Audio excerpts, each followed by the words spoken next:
नमस्कार दोस्तों, मैं हूं दिनेश केवरा। बहुत बहुत स्वागत है आपका इंडिया इंटरनेशनल के इस प्रोग्राम के अंदर। दोस्तों, बात करेंगे आज अमेरिका की आ, आर्मी की तैयारी जो है अभी इतनी स्ट्रांग नहीं है कि वो चाइना का मुकाबला कर सके।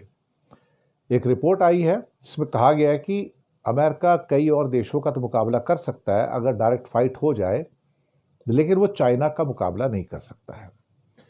इसके अलावा 2010 और 2020 की रिलीजियस पॉपुलेशन की रिपोर्ट आई है, और ये रिपोर्ट में कौन सी पॉपुलेशन किस रिलीजन की कितनी बढ़ी कितनी कम हुई वो भी हम आपको बताएंगे। कुल मिला के इसमें क्या क्या उसके अंदर फर्क आया है।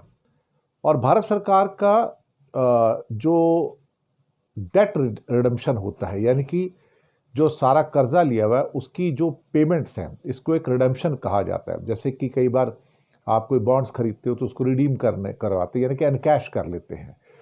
तो उसमें कुछ खास किस्म के जो उनके बॉन्ड्स हैं जिनका रिडम्पशन पिछले 5 वर्षों का जो औसत 2.9 लाख करोड़ था, अब 5.5 लाख करोड़ हो गया है, और अगले 3 सालों के अंदर वो 6 लाख करोड़ हो जाएगा।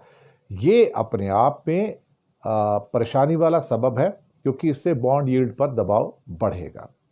चलिए, सबसे पहले आ जाते हैं कि अमेरिका अभी इस परिस्थिति में नहीं है कि अगर डायरेक्ट फाइट हो जाए तो वो चाइना का मुकाबला कर सके, कि अमेरिकी सेना के अंदर चीन को रोकने की क्षमता नहीं है। और 200 नए B-21 बॉम्बर बनाने की बात की जा रही है अभी। 200 नए कि इतने पर कम से कम काम करना होगा। इसकी एक अहम वजह यह है कि अगर चाइना की बढ़ती हुई ताकत को मुकाबला करना है तो फिर आपको बॉम्बर्स की संख्या बढ़ानी पड़ेगी, और कम से कम 200 नए B-21 बॉम्बर की जरूरत होगी। Mitchell institute for aerospace studies की एक रिपोर्ट आई है। उनका कहना है कि अगर ताइवान को लेके या किसी दूसरे एरिया को लेके अमेरिका और चाइना के बीच में अगर कोई कॉन्फ्लिक्ट आता है तो फिर अमेरिका चाइना की PLA को रोकने के लिए, यानी कि पीपल्स लिबरेशन आर्मी को रोकने के लिए जो विमानों की संख्या चाहिए वो उसके पास नहीं है, अभी अमेरिका के पास नहीं है।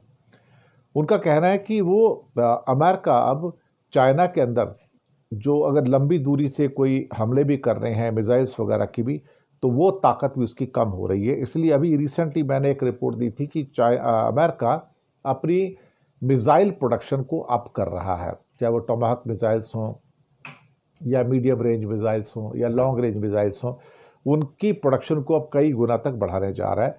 मकसद ये है कि कैसे करके चाइना का जो मजबूत होता हुआ आर्मी का सारा उनका खित्ता है, उसका मुकाबला करने के लिए हमें किस लेवल की तैयारी की ज़रूरत होगी। तो उनका कहना है कि एक बड़े लेवल पे इस टाइम अमेरिकन आर्मी की रीवैम्पिंग चाहिए। अमेरिकन आर्मी से मतलब यहाँ पर आर्मी भी है, नेवी भी है, एयरफोर्स भी है, ड्रोन्स, और साथ में आपके जो मिसाइल फोर्स जो होती है वो भी होती है। तो सब कुछ चाहिए उसमें। ये भी कहा जा रहा है कि कई स्टेल्थ बॉम्बर्स के जो उनके फ्लीट्स थे वो कम हो गए हैं, वो रिटायर भी हो गए हैं। और उनका कहना है कि बहुत जल्दी से जल्दी जो 6th जनरेशन का F-47 है, जो चाइना ने तो लॉन्च कर दिया 6th जनरेशन का, तो नई जनरेशन के जो 300 नए प्लेन चाहिए होंगे कम से कम, कि चाइना से अगर लड़ना है तो आपको 200 B-21 बॉम्बर चाहिए होंगे जो कि स्टेल्थ बॉम्बर्स हैं, और 300 जो हैं वो 6th जनरेशन के F-47 जेट्स होंगे जो अभी बेसिकली ड्राइंग बोर्ड के ऊपर हैं। और ये F-47 और B-21 मिलकर ही चाइना में किसी टारगेट पर हमला कर पाएंगे और PLA की जो मिसाइल की जो पावर्स हैं उसको न्यूट्रलाइज कर पाएंगे। तो मुझे लगता है कि ये जो रिपोर्ट आई है मिशेल इंस्टीट्यूट की, अपने आप में बेहद इम्पॉर्टेंट है। इसके बीच में एक रिपोर्ट आई है, वर्ल्ड पॉपुलेशन रिपोर्ट आ गई है, और ये 2010 से लेके और 2020 तक की रिपोर्ट है। हर 10 साल में रिपोर्ट आती है। इसमें बताया गया कि इस समय दुनिया में करीब 230 करोड़ लोग, 800 सवा 800 करोड़ की टोटल पॉपुलेशन है। और ये दुनिया भर की जो 2700 सेंसस हुई है उनका एक कंपाइलेशन है, अलग अलग देशों की, प्रदेशों की। तो बहुत सारी इसके अंदर सारे चीज़ें ली गई हैं और उनको कंपाइल किया गया है, और ये प्यू रिसर्च के द्वारा लिया गया है। अब उन्होंने बताया कि दुनिया भर में क्या 2020 के अंदर 100 कहते क्रिश्चियंस की पॉपुलेशन जो है इस समय 230 करोड़ है। इस समय 2020 के अंदर तो 2010 और 2020 के मैं वो भी अंतर ही बताऊंगा कि अब 230 करोड़ क्रिश्चियंस की पॉपुलेशन है और 12 करोड़ 16 लाख की क्रिश्चियंस की वृद्धि हुई है, इंक्रीज हुआ है पिछले 10 सालों में। मुस्लिम्स की पॉपुलेशन इस टाइम 200 करोड़ है। जी हाँ, 230 करोड़ क्रिश्चियन का और 200 करोड़ मुसलमानों का, लेकिन मुस्लिम्स की पॉपुलेशन के अंदर 34 करोड़ की वृद्धि हुई है। जहां ईसाइयों की पॉपुलेशन 12 करोड़, वहां पर जो मुस्लिम की पॉपुलेशन में 34 करोड़ की वृद्धि हुई है।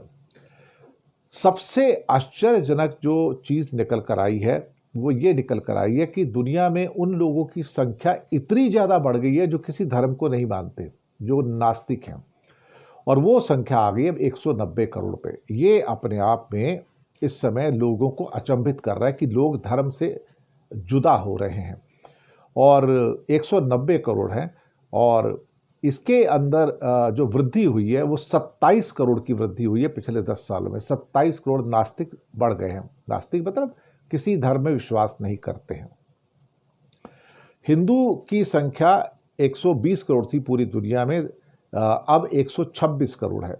जी हाँ, नहीं सॉरी, अब 120 करोड़ है और 12 करोड़ 63 लाख की वृद्धि हुई है पिछले 10 साल में। 12 करोड़ 63 लाख की हिंदुओं की जनसंख्या में वृद्धि हुई है, जो काफ़ी बड़ी वृद्धि कहा जा सकता है। तो अब टोटल हिंदूज की पॉपुलेशन दुनिया में 120 करोड़ है। बुद्धिस्टा अब सिर्फ 30 लाख रह गए हैं, तो कुल मिला के 30 करोड़ रह गए हैं, और उनकी जनसंख्या में करीब करीब 1 करोड़ 86 लाख की कमी हो गई है। बाकी रिलीजन में छोटा मोटा इजाफा हुआ है। और जो ज्यूज़ हैं, ज्यूज़ की पॉपुलेशन जो करीब करीब 1 करोड़ के आसपास है, और उसमें थोड़ा सा मामूली सा कह सकते हो 10% के आसपास का इजाफा हुआ है। तो इसका मतलब दुनिया में सबसे ज़्यादा जो इजाफा हुआ है देखा जाए तो मुस्लिम्स की संख्या 34 करोड़ बढ़ी है, और जो नास्तिक हैं उनकी संख्या 27 करोड़ बढ़ी है। हिंदुओं की संख्या 12 करोड़ बढ़ी है, क्रिश्चियन की संख्या 12 करोड़ बढ़ी है। तो ये बैलेंस तो चल ही रहा है। तो कुल मिला के अगर देखा जाए तो ये करीब करीब 800 करोड़ का जो पॉपुलेशन है हमारा, ये उसका एक नया खाका जो है वो निकल कर हमने आपके सामने रखा है।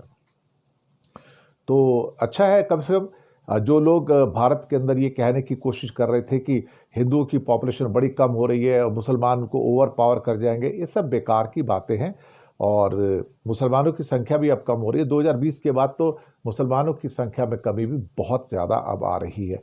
ये 2010 और 2020 में जो आपने देखा है ये एक एक्सेप्शन था, लेकिन 2020 के बाद जो ड्रास्टिक फॉल है वो 2030 के अंदर जब ये इसका गणना आएगी तब पता लगेगा कि कितना उसमें चेंज हुआ है। हालांकि प्यू रिसर्च का ऑलमोस्ट हर एक दो साल के बाद आता ही रहता है ये अनुमान जो होते हैं।